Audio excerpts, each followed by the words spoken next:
Man, what's happening? What's wrong? Mayor Walter Maddox dropped by a relief station to assure victims help is on the way.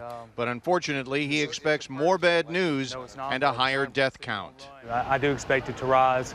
I'm hopeful that it won't. More than 1,000 people have been injured in Tuscaloosa, and the mayor says emergency workers expect that number to rise too. They believe that number is even higher. Many of those that were treated for injuries never got reported into the system. Suzanne Horsley works for the Red Cross.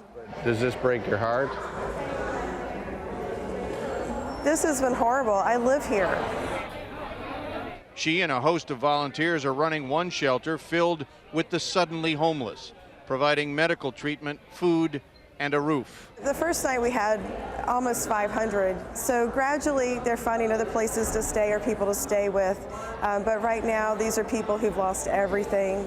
People like Dinah Clancy, a grandmother who now lives here at the shelter because her home, a few miles away, was pulverized by the tornado.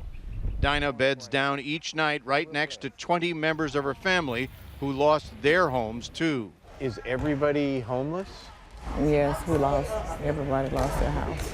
Alabama football coach Nick Saban paid a visit to the shelter this weekend and attempted to lift the spirits. And while everyone is dogged by an obvious question, they mostly had hopeful responses. What are you going to do? Well, we're taking them one day at a time, but I know we're going to make it.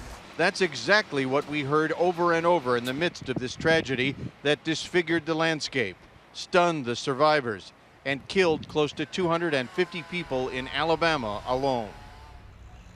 Now, there is plenty of help available here now. In fact, the mayor told us they have too many volunteers, but they can only do so much, and none of them can perform miracles.